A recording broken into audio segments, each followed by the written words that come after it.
কোজাগরীকে সত্যি বলে দিয়ে সব ভুল ভাঙল আসমানের বাবা। সম্পূর্ণ জানতে ভিডিওটিতে একটি লাইক করে প্রথম থেকেই দেখতে থাকো। গল্পের শুরুতেই দেখা যায় আসমান আর আসমানের বাবা ঠিক সেই রাস্তা থেকেই যাচ্ছিল যেই রাস্তা থেকে কোকো আর কোজাগরী যাচ্ছিল। দূর থেকে আসমানকে দেখেই রাস্তা বদলাতে চায় কোজাগরী আর বলে অন্য রাস্তা দিয়ে যাব। আর তখনই কোকো বলে, কেন অন্য রাস্তা দিয়ে কেন যাব, আমরা এই রাস্তা দিয়ে যাব। যে ভুল করেছে সে পথ বদলাবে, আমরা না। মুখোমুখি আমরা দাঁড়াতে পারি, আসমান না। এরপরে যখনই যেতে চায় তখনই আসমানের বাবা বলে, একটা মিনিট যদি একটু দাঁড়াতেন খুব ভালো হতো। কোজাগরী বলে, আমার একদম সময় নেই দাদা, আমাকে কিছু কাজে বেরোতেই হবে। আসমানের বাবা বলে, আমি জানি, আমি আপনার কোনো সময় নষ্ট করব না, যদি একটা বার একটু সম্ভব হয় আর কি। তখনই কোজাগরীর সাথে কথা বলতে থাকে আসমান আর বলে, আমি পার্ট টাইম একটা জব পেয়েছি, আপনারই স্বামী যেই ডিপার্টমেন্টে আছে আমিও সেই ডিপার্টমেন্টেই পেয়েছি কাজটা। আসলে আমার আর ওনার সাবজেক্টটা তো একই। তখনই কোজাগরী বলে, সাবজেক্ট এক তো কী হয়েছে, এরকম অনেকেই কাজ করেন, কিন্তু আমার স্বামীর সাথে নিজের তুলনা করতে যেও না আবার। আসমান বলে, না না, সেই ক্ষমতা কি আর আমার আছে, আমি সেসব ভাবি না। কিন্তু আসমানের বাবা তখন বলে, আমি তো ভাবি। সব থেকে বড় কথা হচ্ছে আমার ছেলেকে না আমি কখনো আন্ডার এস্টিমেট করিনি। আমি জানি ও যখন যেটা করেছে কারোর না কারোর ভালোর জন্য, এটা আমি সবসময় মেনে নিয়েছি। হ্যাঁ, এবার অনেকেই সেটা মেনে নিতে পারে না। তবে কি জানেন তো কোজাগরী দেবী, আপনি আমার ছেলের জন্য যা করেছেন না সেটা আমিও করতে পারিনি। তাই হাজারো বিপদের দিনে আপনার পাশে আমি দাঁড়াবই, যতই বিপদ আসুক না কেন। আমি নিজের কথা কখনোই ভাববো না, আমি আপনার জন্য ছুটে যাব। আপনি যেভাবে আমার ছেলেকে নতুন একটা জীবন দিয়েছেন সেটা আমরা দিতে পারিনি, এই কথা তো তার অস্বীকারের জো নেই।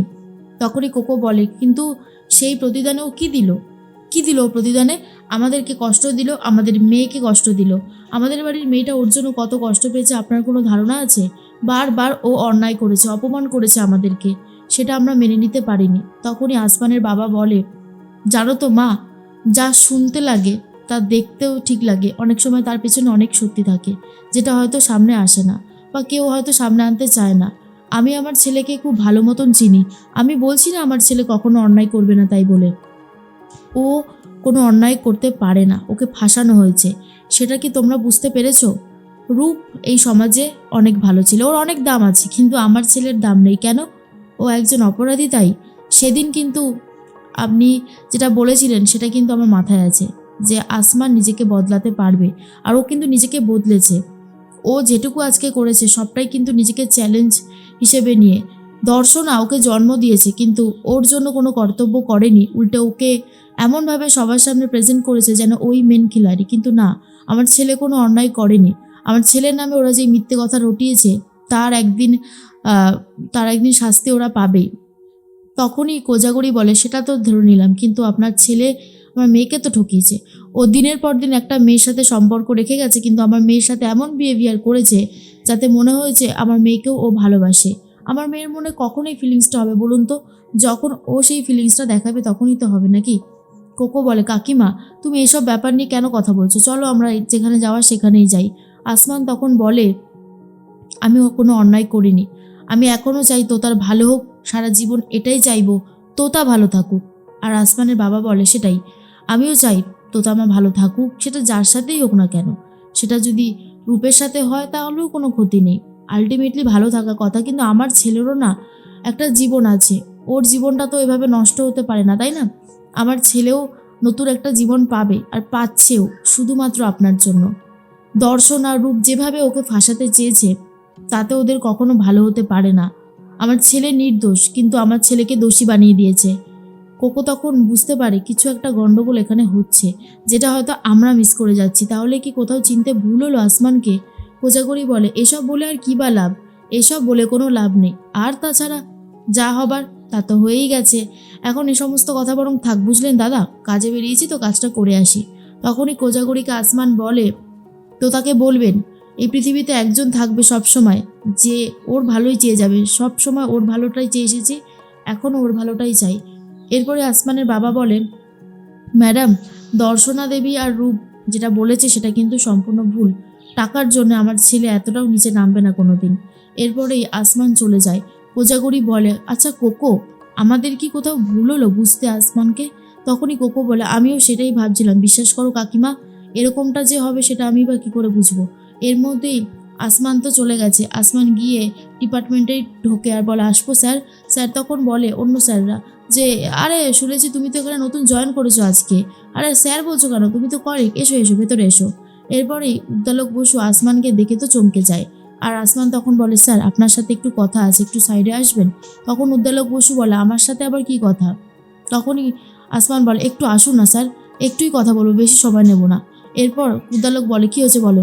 আসমান বলে, স্যার আজকে আমি নিজেকে এমন একটা জায়গায় নিয়ে এসেছি, সেটা সম্পূর্ণ আপনাদের জন্যই হয়েছে। আপনারা আমাকে এমনভাবে বলেছিলেন যার জন্য আমি স্টেপ নিতে বাধ্য হয়েছিলাম। আজকে আমি খুব খুশি স্যার। আপনার জন্য একটা জিনিস এনেছি স্যার, আপনি যদি নেন তাহলে খুব খুশি হব। সেই দামি পেনটা নিয়ে এসেছে উদ্দালক বসুর জন্য। উদ্দালক বসু বলে, এটা দিয়ে আমি কি করব? এই পেনটার তো অনেক টাকা দাম। তখনই আসমান বলে, স্যার যখন আপনি আমাদের ক্লাসে পড়াতেন তখন এই পেনটার নাম খুব বলতেন। আর আমি সেদিন থেকেই শপথ করেছিলাম, যদি কোনোদিনও চাকরি পাই নিজের টাকায় এইটা আপনাকে উপহার দেব। ব্যাস এইটুকুই। আমি কিন্তু চুরি ডাকাতি করিনি স্যার। আপনি যদি এই পেনটা নেন তাহলে আমার খুব ভালো লাগবে। তখনই উদ্দালক বসু বলে, তুমি ভাবলে কি করে? তুমি আমার স্ত্রীকে, আমার মেয়েকে কষ্ট দিয়েছো, আমার স্ত্রীকে যা না তাই বলে অপমান করেছো। আমি তোমার থেকে পেন নেব? ভাবলে কি করে?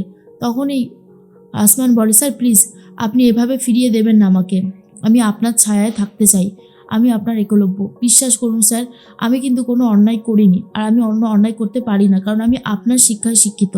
হ্যাঁ, আমি তোতাকে কিডন্যাপ করেছিলাম, কিন্তু সেটা রাগবশত। আমি আমি আপনাকে অনেক বাজে বাজে কথাও বলেছি, সেটাও আমি স্বীকার করছি। কিন্তু স্যার মানুষ তো বদলায়। এটা তো আপনি স্বীকার করবেন যে মানুষ বদলায়, মানুষ নতুন মানুষেও পরিণত হয়, তার পুরনো হ্যাবিট ছেড়ে দেয়। আমি আমি স্যার সত্যি বলছি, আমি আপনাকে খুব ভালোবাসি, খুব রেসপেক্ট করি স্যার। আপনি প্লিজ আমাকে দূরে ঠেলে দেবেন না। আপনার ছায়ায় আমাকে একটু বাঁচতে দিন স্যার। এরপরেই উদ্দালক বসু বলে, এখানে আরও অনেক স্যারেরা আছে, তুমি দয়া করে নর্মাল বিহেভিয়ার করো, বুঝেছো? এটা পাবলিক প্লেস, এখানে সবাই রয়েছে। তখনই আসমান বলে, স্যার আমি এমন কিছু করিনি যাতে আপনার সম্মান নষ্ট হয়। আমি স্যার আপনাকে ভালোবাসি, শ্রদ্ধা করি। এই পেনটা আপনি নেন না স্যার, তাহলে খুবই ভালো লাগবে। কোজাগরি বারবার ভাবতে থাকে আসমান আর আসমানের বাবার বলা কথাগুলো। এরপর ভাবে এই ব্যাপারটাকে নিয়ে একটু ভাবতে হবে। দীর্ঘদিন ধরে তো এই ছেলেটাকে আমরা বদনাম দিয়ে যেতে পারি না। কেন ওকে এভাবে বদনাম দেওয়া হয়েছে আর ও কী করেছে এক্স্যাক্টলি আমাকে জানতে হবে। এরপরে আসমান ভীষণ ভেঙে পড়ে আর ভাবে যে আজকে যেটুকু সে করতে পেরেছে, যতটুকু আজকে এসেছে এগিয়ে, সবটাই হয়েছে কোজাগরি দেবীর জন্য। কারণ কোজাগরি ম্যাডাম যদি না থাকতো আসমানের সাথে, তাহলে আসমান কিছুই করতে পারতো না। উদ্দালক তখন বলে, দেখো তুমি এখানে জয়েন করেছো, খুব ভালো কথা, নিজের মতো থাকো, আমাকে ডিস্টার্ব করতে এসো না, আমার কিন্তু ভালো লাগে না এসব।